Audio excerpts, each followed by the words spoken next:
ഒരു രാജ്യത്തിന്റെ പുരോഗതി വിലയിരുത്തുന്നത് GDP കൊണ്ട് മാത്രമല്ല. അതിന്റെ പക്വത അളക്കുന്നത് സ്ത്രീകളുടെ ഡിഗ്നിറ്റി എത്രമാത്രം സംരക്ഷിക്കപ്പെടുന്നു എന്നതുകൊണ്ടാണ്. ഇന്ന് ഇന്ത്യയിൽ മെൻസ്ട്രൽ സാനിറ്റേഷൻ ഒരു പോളിസി വിഷയമല്ല, ഫണ്ടമെന്റൽ റൈറ്റായി അംഗീകരിക്കപ്പെടുന്ന ഘട്ടത്തിലേക്കാണ് നമ്മളെത്തുന്നത്.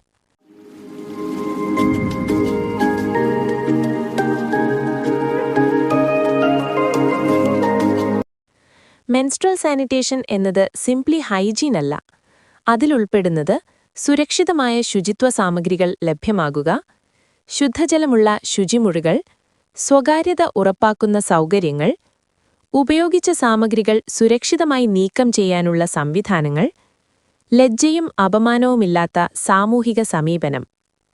ഒരു പെൺകുട്ടിക്ക് പഠനം തുടരുമോ, ഒരു സ്ത്രീക്ക് ജോലി ചെയ്യാൻ കഴിയുമോ എന്നതെല്ലാം ഈ സൗകര്യങ്ങളോട് നേരിട്ട് ബന്ധപ്പെട്ട് നിൽക്കുന്നു. എന്തുകൊണ്ടാണ് ഇതൊരു അവകാശ പ്രശ്നം?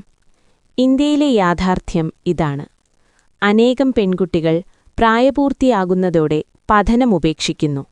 അസുരക്ഷിത രീതികൾ ഗുരുതരമായ ആരോഗ്യ പ്രശ്നങ്ങൾ സൃഷ്ടിക്കുന്നു.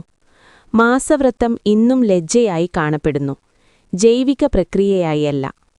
ഇത് ദാനത്തിന്റെ വിഷയമല്ല, ഇതാരോഗ്യത്തിന്റെയും സമത്വത്തിന്റെയും മാന്യതയുടെയും പ്രശ്നമാണ്. ഭരണഘടനാപരമായ അടിസ്ഥാനം.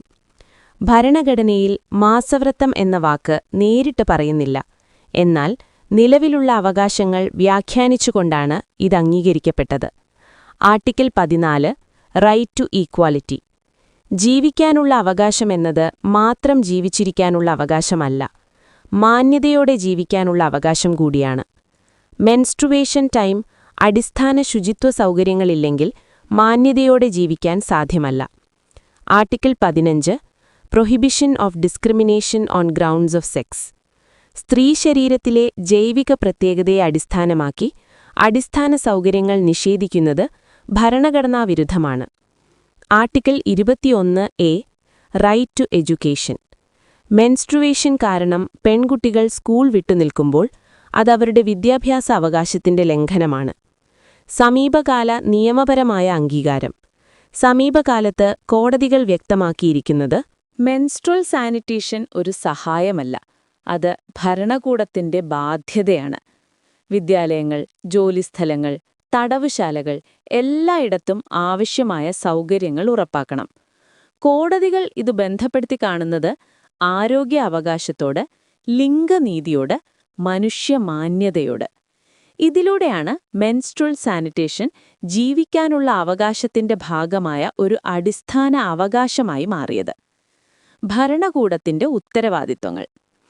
ഈ അംഗീകാരത്തിനു ശേഷം ഭരണകൂടത്തിന് ഒഴിവാക്കാനാവാത്ത ഉത്തരവാദിത്വങ്ങളുണ്ട്. സൗജന്യമോ വില കുറഞ്ഞതോ ആയ ശുചിത്വ സാമഗ്രികൾ, പ്രവർത്തനക്ഷമമായ ശുചിമുറികൾ, ശുദ്ധജലവും സ്വകാര്യതയും, സുരക്ഷിത മാലിന്യ നിർമ്മാർജ്ജന സംവിധാനം, ബോധവൽക്കരണ പരിപാടികൾ. ഇത് നടപ്പിലാക്കാതിരിക്കുന്നത് ഒരു ഭരണപരമായ പരാജയം മാത്രമല്ല, ഭരണഘടനാപരമായ പരാജയമാണ്. എന്തുകൊണ്ട് ഇത് ചരിത്രപരമായ മാറ്റമാണ്?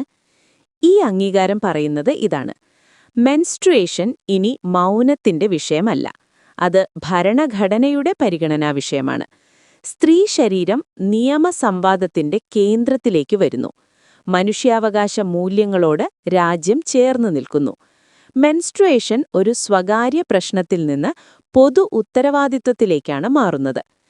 മെൻസ്ട്രൽ സാനിറ്റേഷൻ സാമഗ്രികളെക്കുറിച്ചുള്ള വിഷയമല്ല, അത് മാന്യതയെക്കുറിച്ചുള്ളതാണ്, നീതിയെക്കുറിച്ചുള്ളതാണ്, ഒരു ജനാധിപത്യ സമൂഹത്തിന്റെ ആത്മാവിനെക്കുറിച്ചുള്ളതാണ്. മെൻസ്ട്രുവേഷനെ മാനിക്കുന്ന സമൂഹം സ്ത്രീകളെ മാനിക്കുന്ന സമൂഹമാണ്. സ്ത്രീകളെ മാനിക്കുന്ന സമൂഹം യഥാർത്ഥ ജനാധിപത്യമാണ്. നന്ദി.